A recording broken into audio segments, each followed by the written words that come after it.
aí, Sérgio? Olá, Patrícia Max, como vai? Tudo bom? Tudo bem, e Tudo, você? tudo bem, agora Tá estamos em... bonito, tá Obrigado, bonito. olhos. São seus dedos. Essa é a câmera, eu comprei uma... Agora a gente está Você estreando uma comprou? super... Eu comprei um Agora a tripé, que gente, eu vou segurar todo com a mundo mão. virou youtuber agora, Todo né? mundo, virou influencer, essas coisas. Que medo! Não, tá jóia, eu acho que tá bacana. Me E aí, conta, você como gravou? estamos? Estamos bem. Você fez um lançamento agora do single, uma versão de stat do João Gilberto. Eu queria que você falasse um pouco mais sobre isso. Só para começar. É, esse projeto aí começou com uma montagem de um show que eu iria fazer em Nova York no final do ano passado. Seria exatamente no Réveillon. E aí eu tive problema de papelada para viajar e aquela coisa de visto dos Estados Unidos e tal, acabou não rolando. O projeto ficou pronto e ficou engavetado. E aí surgiu a oportunidade de gravar, o Sérgio, que é seu xará, né, da Lab, Uhum. falou, vamos gravar uma coisa, né, que você goste e tal, de canções já existentes, né, de canções de outros artistas. Quem que você gostaria de fazer? Eu, João Gilberto, tipo, já estava com o projeto, assim, falei, nossa, eu preciso gravar o João, porque eu amo demais, é meu sonho, eu posso morrer no mês que vem, que vai estar gravado. E aí gravei algumas músicas que eu selecionei nesse repertório, que são coisas mais talvez lá do B, assim, né? Não são canções mais óbvias, né, da bossa nova. E o álbum Amoroso, ele é um álbum que para mim é a minha vida, assim. Eu escuto ele desde que eu me entendo por gente, que eu comecei a ouvir música, a ouvir bossa nova pelo meu pai, e sei de cor e salteado todas as notas de todos os instrumentos, de tanto ouvir. E tive essa ideia, essa coisa maluca de gravar Estate, que é uma música super difícil, em italiano. Eu tive que estudar bastante italiano, ouvir as É, pronúncias, porque tem algumas mas versões, né, é dessa engraçado música, além do porque... João.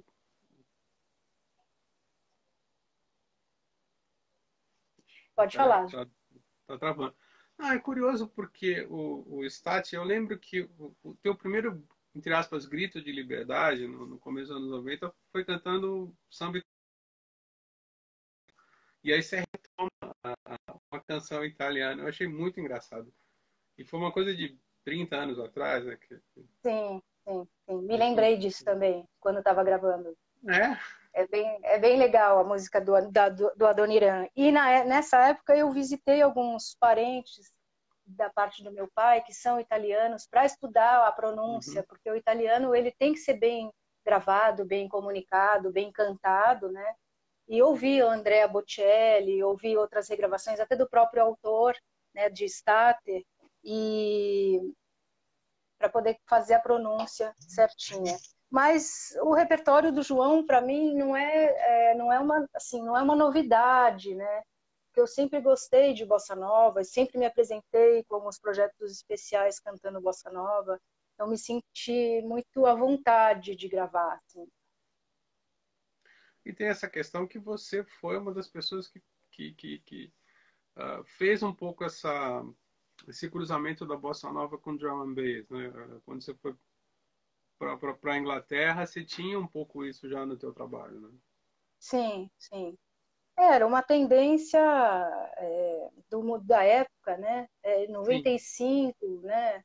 Mais ou menos. Era uma tendência musical, misturar bossa nova com música eletrônica, o que me doía um pouco, assim, porque quem é bossa novista, né, é um pouco purista, né? Você fala, não, bossa Sim. nova não dá para mexer, não vamos brincar com isso, né? E eu acho que eu nem cheguei a fazer muitas coisas, ou nem cheguei a fazer um trabalho extenso de bossa nova com música eletrônica. Foram algumas faixas só mesmo. Isso Sim. assim nos anos 2000, na época da trama, né? Que já era mais para frente já. É. Porque o drum and bass, de uma certa forma, também tira o principal da bossa nova, que é a harmonia, né? Não, harmonia é tudo na bossa nova, tudo. aquela grade de acordes que muda tudo. Se você só Uhum. cantar a melodia, você tira a alma, fica só o corpo, né? Só o esqueleto, né? Não tem muito... Eu não gosto de fazer isso, assim. Eu não curti muito essa ideia. Achei que era uma coisa de gringo, porque é para mostrar música brasileira com música eletrônica e tal. Aquela coisa de reciclar a música brasileira e mostrar no mundo. Isso eu nunca gostei muito, assim, sabe? Hum. Essas Agora, modinhas voltando, aí. tentar cantar João Gilberto não é para qualquer um, não, né? Não é. Não é porque... É o falso fácil, né? Assim, É, tem a coisa toda do João, das dinâmicas, né? E divisões que ele faz. E o João, ele cantava o tema várias vezes, né? 2, 3, 4 vezes. E cada vez que ele cantava era uma divisão diferente, completamente diferente. Isso era muito jazz, né? é. Ou o jazz era muita bossa, né?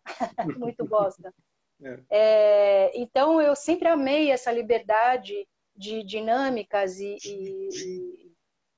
métricas, melódicas, né, que ele fazia. E eu sempre aprendi muito, ouvi muito, estudei isso, de poder ter essa liberdade de você fazer como se fosse um músico de jazz, né? Você poder ser livre para fazer com várias divisões diferentes. E fora o canto dele, que é um canto menor, soprado, assim, quase, né, no seu ouvido, assim, não é gritado, né, tanto que ele gravava, assim, abraçando o violão, né, que já é a coisa de tocar violão, já era uma coisa bem intimista, de coisa bem de tímido, de gente tímida, né, Uhum. e toda aquela acústica, né, a microfonação era diferente, o microfone dele cantar era diferente, era toda uma estética que eu sempre gostei, sempre estudei, e isso estava assim, tipo, fervilhando em mim para gravar, para mostrar. Olha, gente, eu sou uma aluna do João Gilberto, quero que vocês gostem e que eu seja aprovada, né? Enfim, mas sem grandes pretensões, foi mais uma coisa mais espontânea do que pensada, assim, sabe? Vamos pensar no marketing, vamos pensar nessa estratégia, essa coisa de estratégia de carreira, eu já estou bem cansada, assim, para dizer a verdade. Então eu vou gravando. Vou gravando, esteja o que Deus quiser. O single, por exemplo, você lançou Start, você vai gravar mais algum single de bossa nova ou você só lançou esse? Como é que vai ser? Eu gravei, são 5 faixas, né? Vai sair o EP no dia 29 de junho, um dia depois do meu aniversário. E são 5 faixas. Tem a Estate, gravei Once I Loved, que eu ouvi muito também na voz da Ella Fitzgerald, para ter alguém cantando diferente, né? Porque ela canta jazz e blues, então tem umas variações bem interessantes. Gravei Brasil com S, que é uma música da Rita Lee. A Rita Lee Sim. fez para o João, é uma história linda também. Ela fez para o João Gilberto e ele gostou e quis gravar, enfim, fizeram aquele especial da Globo, né, de final de ano, cantando juntos. Gravei Você Vai Ver, que eu amo também, acho Uau. ela simples e bonita. É, E gravei também Caminhos Cruzados, que eu amo de paixão, é Lindo. a coisa mais linda do planeta. Bom, O eu sou Caetano suspeita porque eu cantava. amo tudo. O Caetano cantava na turnê do Noites do Norte, era um negócio arrepiante, assim, né? Sim, sim, sim. É É. maravilhosa essa música. Eu, assim, só não tenho o Klaus Ogerman para tocar comigo, mas eu espero que gostem, assim, né? Você sabe da história do Klaus Ogerman com a Diana Krall, né? Não, eu sei que, Porque ela, que ela ela, gravou o repertório não, e ela fez tudo bateu o pé. igualzinho, né? Ela bateu o pé que ela queria o Klaus Ogerman. E ele falou, olha, eu estou aposentado, eu não quero fazer mais nada. E aí a Verve, que é a gravadora da Diana Krall, pagou uma fortuna para ele, porque ele chutou um preço super alto, pagou uma Aham, fortuna. E disse que quando ela entrou no estúdio da Capitol, né, e viu a orquestra, viu o Klaus Ogerman à frente da orquestra, desculpa quem não entende inglês, mas só tem que ser em inglês. E aí ela falou, It's a dream come true. Aí ele olhou Ah, para ela e falou assim, Yes, and a very expensive one. né? Ai, que karma bom, Dayana. Dá um pouquinho para mim, bem, Agora, né? você, nos 2 últimos anos, você lançou vários singles no qual você testou várias sonoridades, assim. Eu queria que você Sim. falasse um pouco sobre isso, assim. Como é que foi essa experiência? Por que não um álbum? Por que esses testes? Coisas né, da circunstância, né? Eu fui Uhum. testando e fui jogando para ver o que as pessoas achavam, porque eu sou assim, eu sou uma artista é, experimental mesmo, né? Eu me tornei uma artista experimental. E eu gosto dessa liberdade de você não ter obrigação de fazer um álbum inteiro. Isso é muito legal, isso é muito libertador, sabe? Porque às vezes você tem uma ideia, duas ou três muito boas, e aí você é obrigado a fechar um álbum inteiro com ideias sensacionais às 10, 15 faixas. E eu acho isso um pouco complicado, assim, e demorado, né? E demorado. E hoje a gente não tem esse tempo todo mais, né? O artista ele tem que fazer rapidamente, já soltar e é isso aí, né? Porque senão você fica ali, né? A gente não tem mais aqueles anos que o Michael Jackson ficava tipo 5 anos, 10 anos para Uhum. lançar um outro álbum, né? Hoje não dá mais para a gente fazer isso. Então eu acho legal de ser assim mais solto. Eu acho legal, acho mais tranquilo para mim. Eu tô dizendo eu, né? Tem gente que gosta de gravar álbum, ficar no estúdio, mas aí também very expensive, né? At Sim, all, sim, eu tô pensando nisso, é. né? Então é Agora, mais por isso assim também. agora, você tem discos lindíssimos, né? O próprio 30, que era uma visão da tua carreira, era fantástico, né? Sim, é.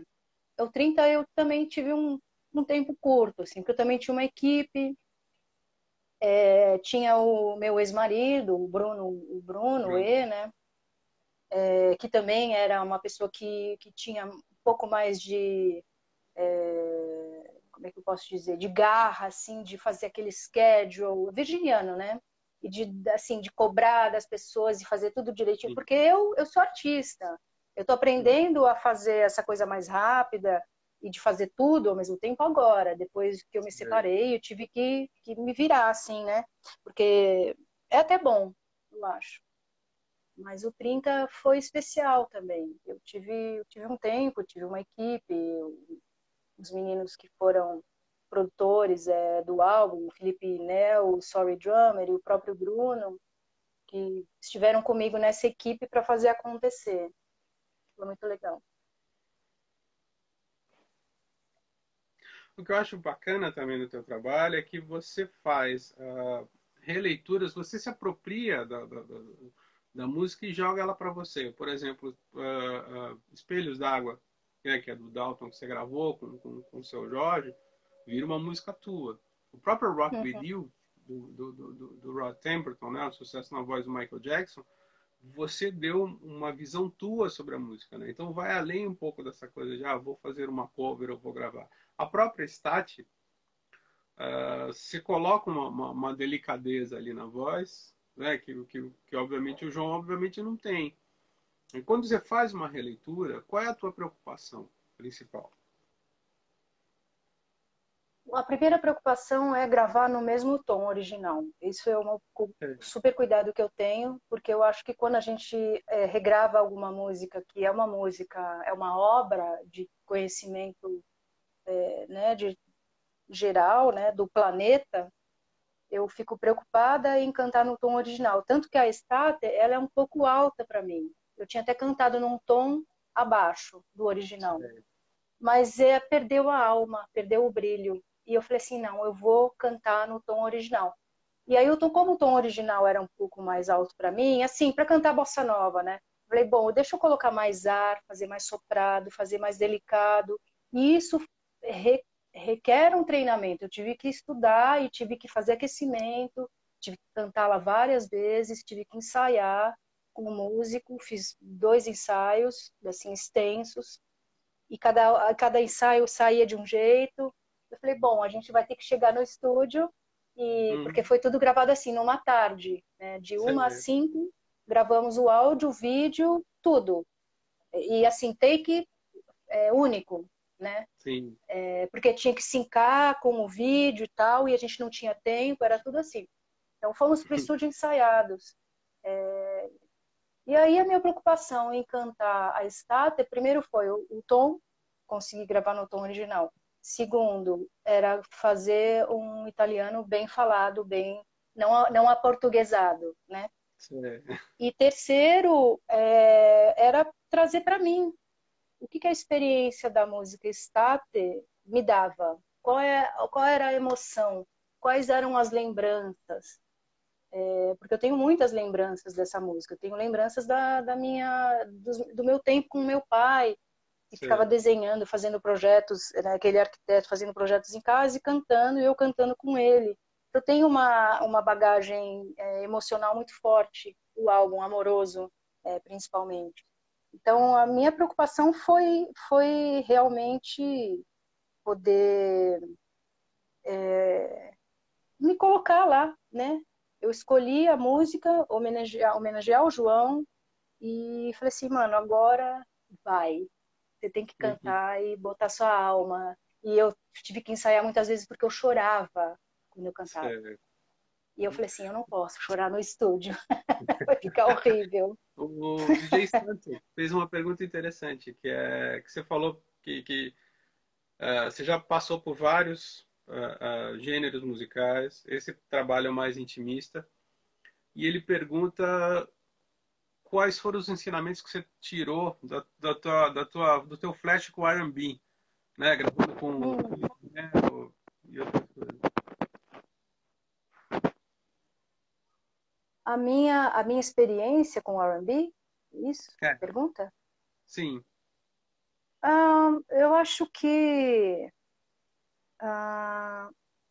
de um jeito bem específico, existe uma linguagem dentro do R&B que são frases, né, da própria estética.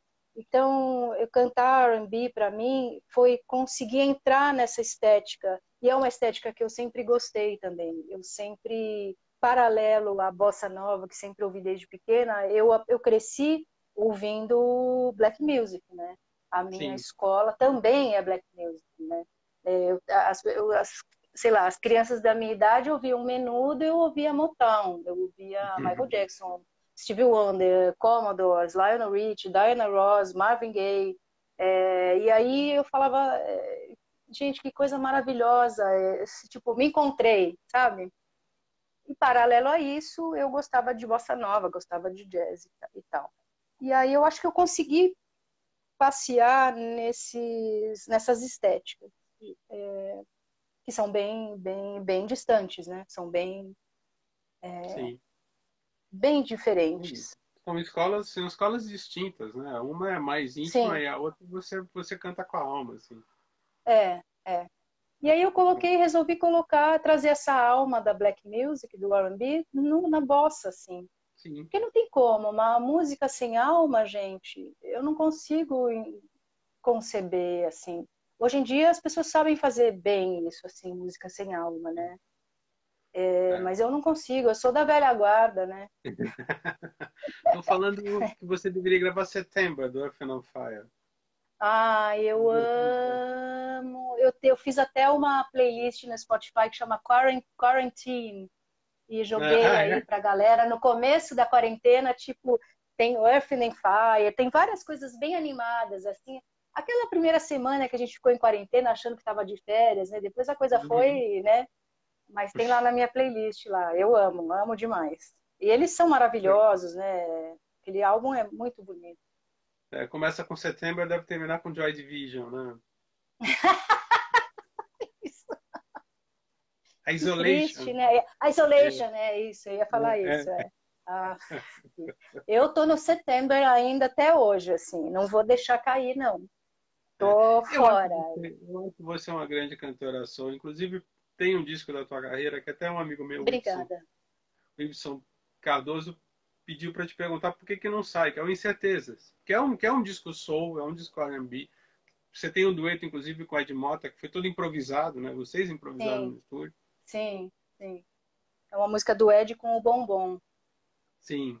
Então, essas coisas é negociação negociação com gravadora, né? A Lab está tentando alguns álbuns meus antigos, né, que ainda não tem, os primeiros, né, solos.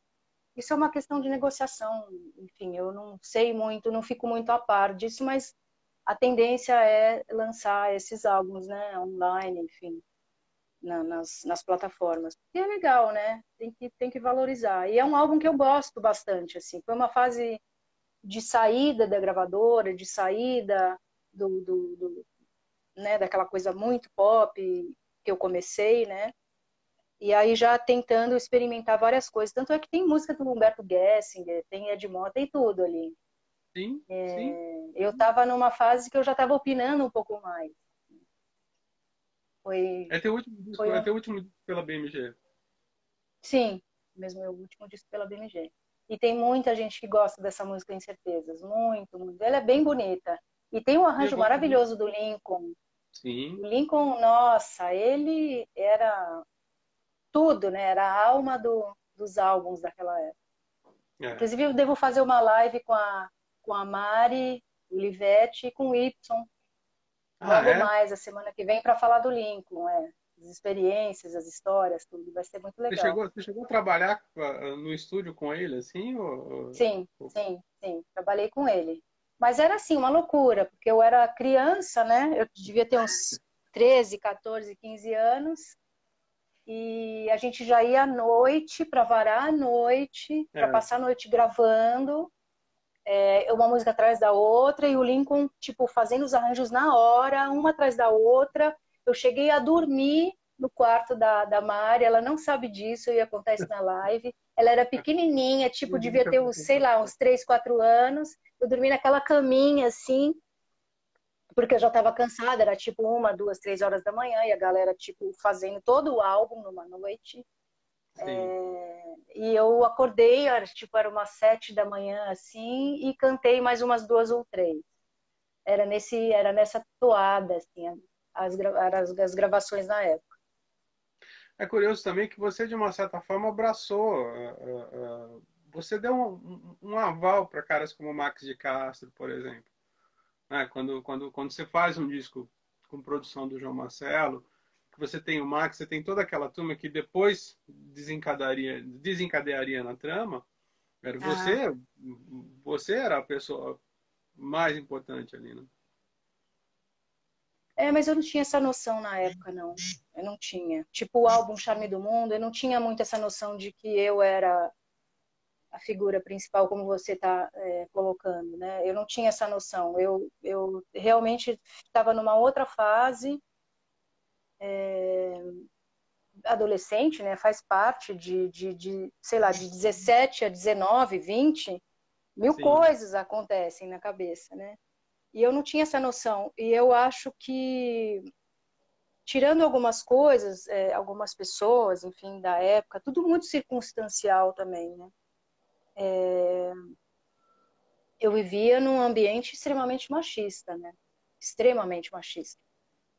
E eu era, assim, tipo, colocada como uma peça qualquer, assim.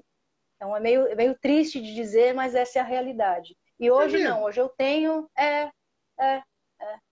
Eu acho que até por falta de experiência minha também, porque eu cresci no meio, né? E eu não tinha muito essa malícia. Eu fui criada na bolha, né? O É, trem, depois, né, para solo, e meus pais sempre em volta. Eu era menina da bolha, não tinha muita experiência da vida. Então eu não tinha essa malemolência de lidar com as pessoas, de lidar com o mundo, de lidar com o mundo masculino. Então eu talvez eu tenha me colocado num lugar não muito adequado para mim, né? Não me apropriado do meu empoderamento, como dizem as sei. mulheres hoje. Mas eu acho que pois é compreensível também, porque você partiu de um ambiente, né, no profissional, em que muita gente dizia o que você tinha que fazer, né? Sim, sim, sim, Né, sim, não vou entrar em detalhes, mas né, os arranjos eram sim, impostos, tudo imposto. sim. E aí você vai para um trabalho solo em que você muitas vezes não tem essa voz ativa, né? De chegar e falar assim, não, Exatamente. eu quero assim, eu quero descansado. Exatamente. Eu nem sabia que eu poderia, né, ter uma voz ativa, né? Eu sempre estava esperando alguém me dizer o que fazer, né? Foi difícil isso.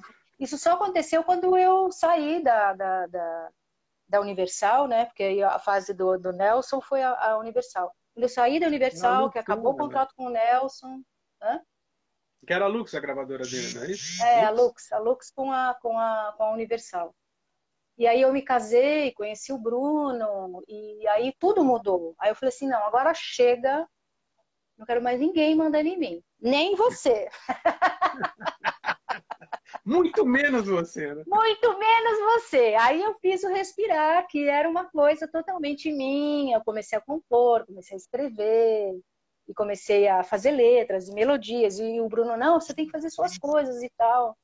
Mesmo assim, eu tinha ainda que lidar com uma certa tendência a querer mandar em mim, assim, né?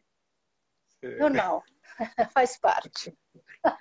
Você sabe que para mim, eu tive o privilégio de assistir apresentações muito bacanas tuas, né? Uma delas foi quando você apresentou o disco com produção do Nelson Mota, que foi numa casa ali no Shopping Eldorado, acho que foi Paládio, se não me engano, que era o antigo Paládio. Isso. Acho que as americanas estavam, né? As backings E americanas. Back Vocals Americanas. Legal. E a abertura do show da Lauryn Hill, que foi acho que em 2002, 2003, Sim, sim, sim, sim. né? E aí, Fatídico show da Lauryn Hill, né? o quase no Ela show da Lauryn Hill. atrasou uns 3 horas, né? 3? Você é uma pessoa bondosa. É, menino, o que que foi segurar aquele povo lá? Pois é, mas isso é que eu acho legal, porque Foi, ó, na foi raça, foi na raça. a partir daquilo que você fala assim, eu estou diante de uma grande artista. Porque você sabe muito bem que não é fácil, né? As pessoas Não, estão não é. esperando a Lauryn Hill. Já existia, apesar do teu trabalho ser super, super bem pontuado, mas obviamente existe um preconceito por você ser parte de um grupo infantil. A Fofa lá Sim, estava tudo atrasada e você lá, né, ralando para pegando aquela. segurar a galera. Foi bem. Mas você sabe que eu gostei desse show? Eu gostei muito desse Eu show. sei muito.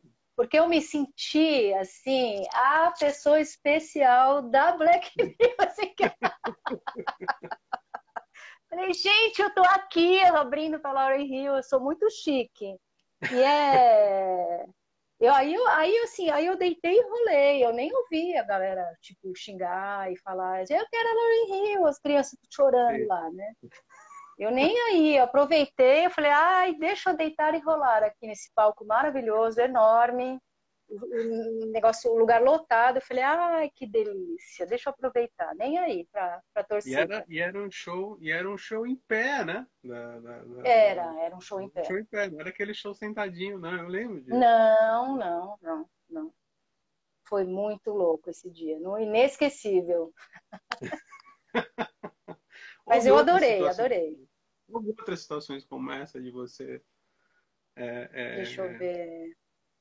Segurar uma barra assim no palco? é, Não, acho que não. Acho que essa foi uma coisa bem pontual mesmo, uma situação bem única, é. bem memorável. Eu segurei as Agora, pontas em outras situações, com outras coisas, né? Mas isso faz não, parte. A gente está lá.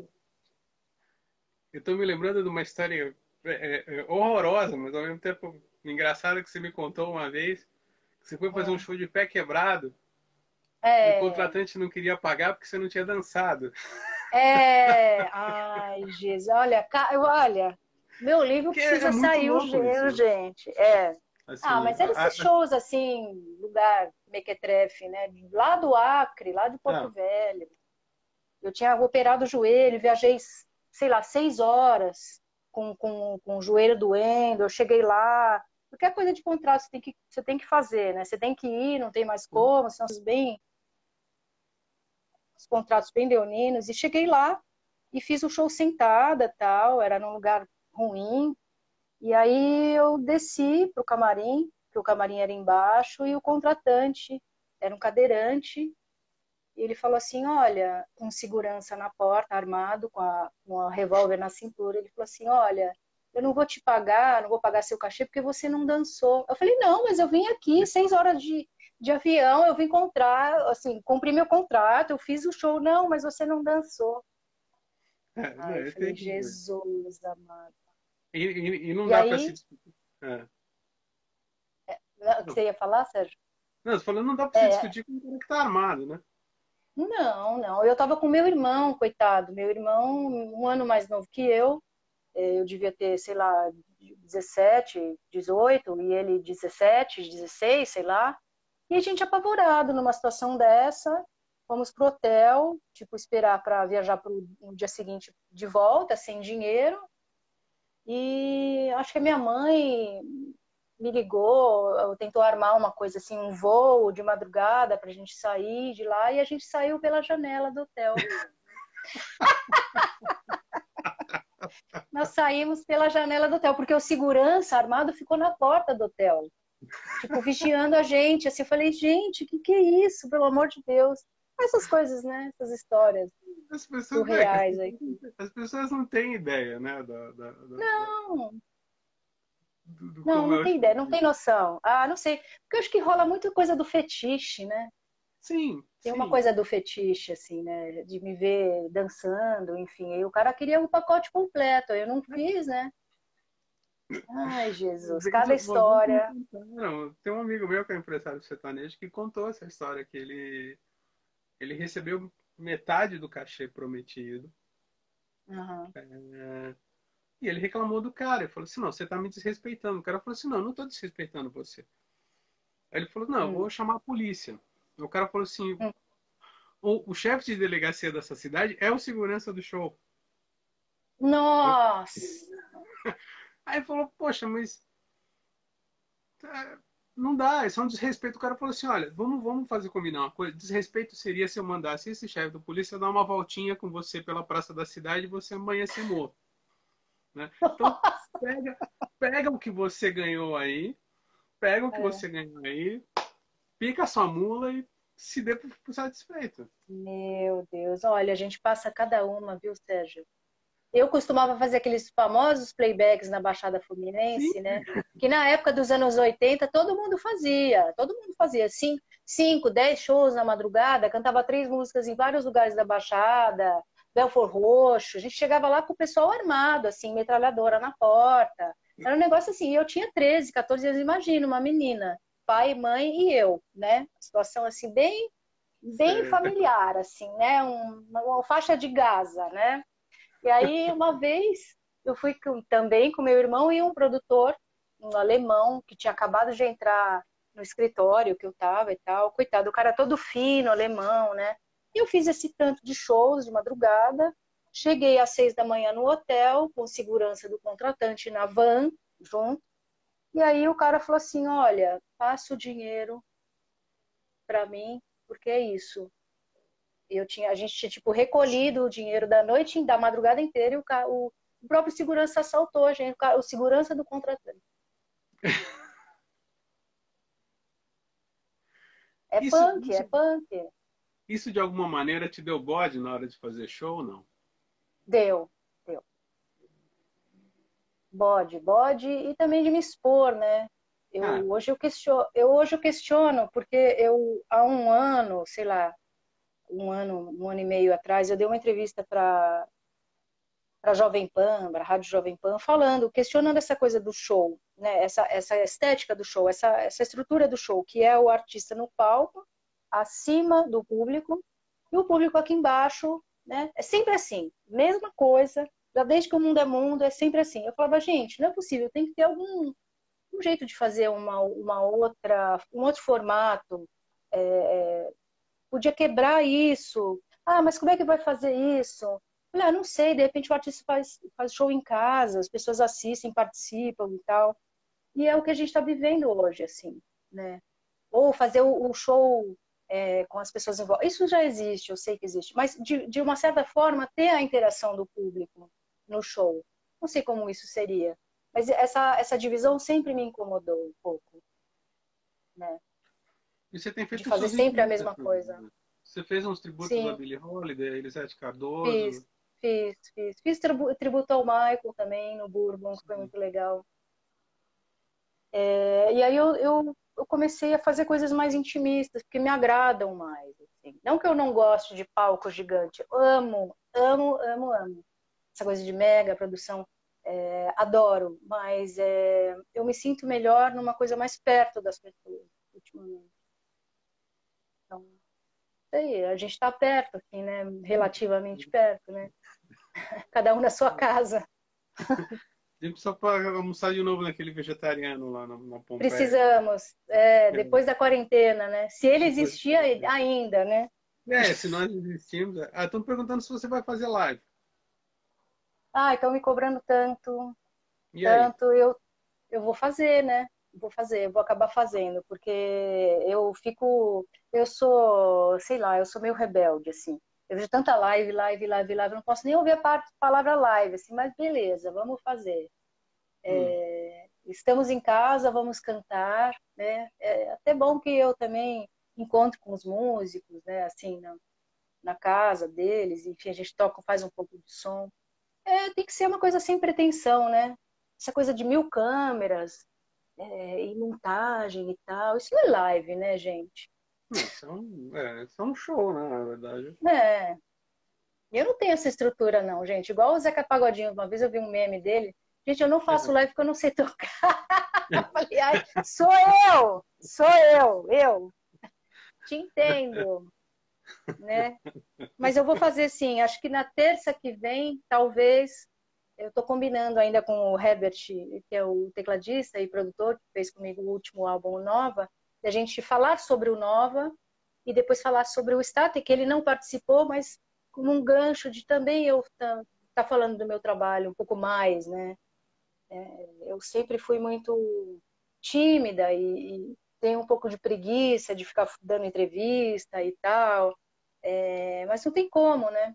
A gente tem que falar sobre o trabalho, falar sobre música. E acaba também desenvolvendo um assunto bem inteligente, assim como, né, aqui eu tenho feito outras lives bem interessantes, bem inteligentes, que não são as mesmas perguntas, né? Sim. O que você está escutando agora?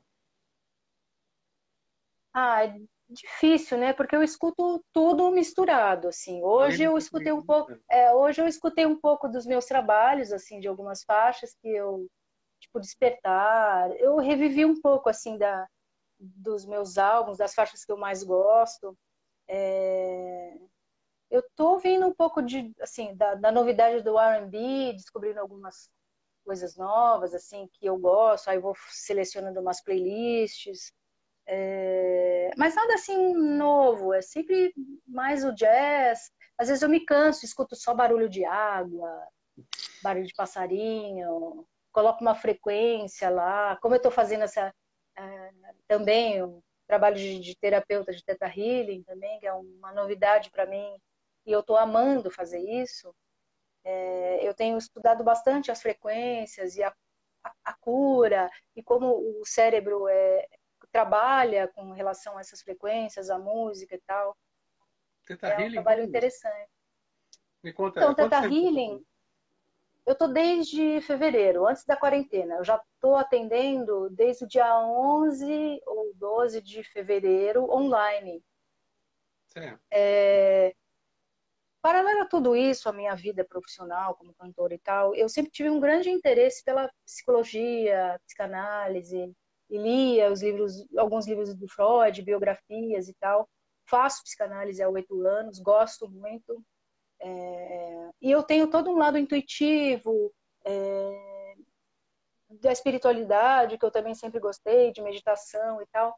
E eu descobri uma ferramenta que foi criada por uma americana chamada Vaiana Stibal, há, sei lá, 10 anos, e ela criou um sistema chamado Theta Healing, que é uma cura energética através da onda Theta, que já existe dentro do nosso cérebro, né? Então, A sessão começa com uma meditação guiada para o paciente, ou cliente, chegar nesse estado teta, que é bem parecido com a hipnose. Você faz um curso para isso, você estuda, tá? Não é assim, né?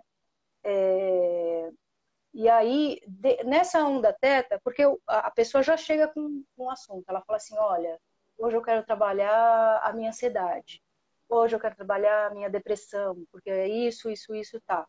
Aí a meditação começa, a pessoa entra em estado teta, e dentro desse estado teta, os dois de olhos fechados, eu consigo ver, porque eu sou clarividente já desde criança, é um dom que eu nunca explorei, eu sempre vi as coisas, sempre vi espíritos, essas coisas, né? E nunca sabia muito o que fazer com isso, então fui deixando de lado.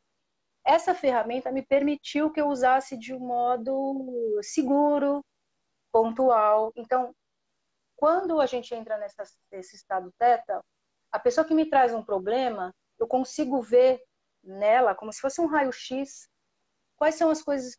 Vêm informações para mim, como imagens, como cenas. Às vezes eu vejo cenas assim, de coisas com o pai, coisa com a mãe, o antepassado, uma doença no corpo físico, uma pessoa que me traz por exemplo, uma pessoa que me traz um problema, uma adicção com drogas, eu vejo na pessoa, no corpo, né? Porque tem o corpo físico e o corpo espiritual, tem várias camadas, espiritual, áurico e tal. Eu vejo na pessoa um buraco, uma coisa que precisa ser curada, precisa ser trabalhada. E com essas imagens vêm informações. É muito louco dizer sobre isso, mas quem é médium entende o que eu estou falando. Eu já tentei, já estudei mediunidade e tal. E aí eu vou conversando com a pessoa está consciente, né? E eu vou perguntando assim, olha, eu tô vendo isso, isso faz sentido para você? Aí a pessoa fala, tem. Aí ela vai falar, não, porque isso aconteceu, isso aqui e tal. Beleza, então eu dou um comando para que aquele problema seja retirado, e aí eu vejo ser retirado, e aí eu coloco uma outra crença positiva, proativa, mais, né, condizente, né, para que a pessoa fique melhor. E aí faço alguns downloads que a Vaiana Stibel criou, que são frases afirmativas. Tipo, depois dessa cura, eu falo assim, eu sei qual a sensação de me sentir feliz, de me sentir completo, de não ter mais depressão, de me sentir amado e ser amado e tal. E eu termino a meditação. E todo mundo sai bem, assim. Tem sido muito legal, porque eu tenho feito cura em mim também. E eu descobri que eu tinha uma depressão muito, muito, muito profunda, já tinha me curado da depressão, mas dentro desse tratamento eu tinha visto que eu era, assim, né, de um modo bem, bem louco, assim, eu era casada com a tristeza, eu era casada com a melancolia, e isso era inerente a mim, que não é mais. Então eu consigo ver toda a minha situação de vida com uma visão mais positiva, mais leve, e me perdoei, e perdoei muitas pessoas, de coisas, de fatos e tal, e eu consegui passar por isso de um modo maduro, mais alegre, mais positivo, tipo, vamos aí, vamos viver, o momento é agora, é daqui para frente, vamos construir coisas positivas. E eu tenho vivido assim, na mais simples e modesta vida, com menos, não digo assim, eu sou pobre e tal, mas com valores mais ricos, assim, sabe? Mais profundos, com propósito de vida, sabe? Essa coisa toda de quarentena, eu tô vendo o sofrimento das pessoas, eu tô vendo que isso tá pegando para todo mundo, inclusive porque a economia vai estar virando outra coisa. Então tem muita gente perdendo emprego, se separando, enfim, com um parente que está morrendo. Mas eu vejo isso, lógico que eu não desconsidero o sofrimento das pessoas, mas eu vejo isso como um crescimento das pessoas. Eu vejo como uma grande oportunidade da gente se renovar, sabe, de reinventar e de fazer o bem para a humanidade, né? Enfim. Você estava falando isso da tua mudança. Você sabe que eu acho que até na tua voz tem uma mudança. Quando você canta Stati, não estou falando de estilo, mas você passa um sim, outro tipo de sentimento quando você canta Estácio. sim, sim. Uns anos atrás, se eu cantasse Estáter, seria bem mais triste, eu acho, assim, mais Eu acho, carregado, é, mais é, teria aquele peso que eu tinha antigamente. E sim, hoje não. Hoje eu acho eu acho, eu sinto, pelo menos foi o que foi, foi a que me propus, de cantar com uma certa leveza, mas tem uma nostalgia boa ali, sim, de amor. Tanto é que sim, eu conheço a tradução da música, eu sei o que está se falando, mas não tem aquele peso da perda mais. sim. Não tem Eu acho que mais. você traz uma doçura para a tua É, interpretação que sim. algumas vezes você não tinha. Não que era ruim, Não tinha. Não, não mas tinha, você. não tinha. Não tinha. Não tinha porque eu não tinha essa. Eu não tinha curado tudo isso. Eu não tinha curado esse Uhum. passado. Eu passei coisas muito pesadas, Agora, assim. A hora que eu soltar meu livro, as pessoas falam, nossa senhora, né? Não está pronto vai ainda o sair mesmo? livro, mas assim, mas bah, eu acho importante sair. Acho importante sair para contar.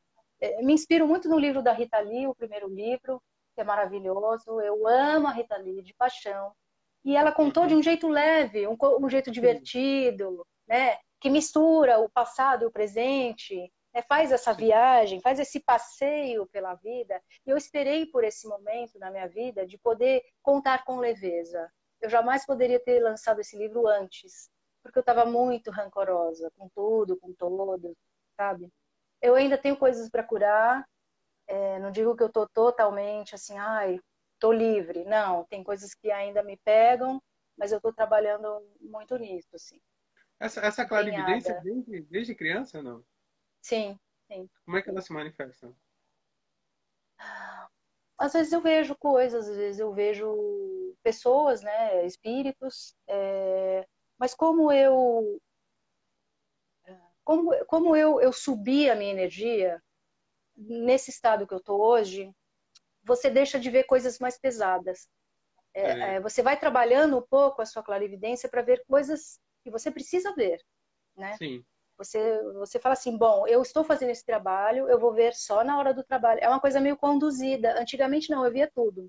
A minha sim. primeira visão foi quando eu fiz aniversário de 10 anos, na minha casa. Tinha inclusive o Luciano do trem, que não foi fazer aniversário, porque ele é canceriano, perto de mim para fazer aniversário. Eu faço dia 28 de junho e ele faz dia 7 de julho. E meu irmão, que também é outro canceriano, que faz dia 15 de julho. Então, éramos sempre os três para fazer aniversário no metade do ano. E nesse dia, a minha vizinha, que era muito amiga da minha mãe, perdeu a filha com 5 anos. E a Não. gente tinha a mesma idade. Eu tinha 5, ela tinha 5. E a gente brincava em casa e tudo. E ela morreu com uma doença rara, enfim, foi muito triste. E ela ficou muito amiga da minha mãe, sempre fazendo bolo para mim de aniversário, e tal. A Leia, uma querida pessoa, grande amiga, assim. Até hoje eu tenho muito carinho por ela. E nesse dia ela fez o bolo de aniversário para nós e estava pensando muito na filha dela. Você vê que é uma coisa de sintonia, né? Você pensa, você atrai. O espiritismo explica isso, né? O kardecismo explica isso. Tudo é sintonia. O que você está sintonizado, o que você pensa, você atrai coisas boas e coisas ruins. Né? E aí, bom, rolou a festa e tal.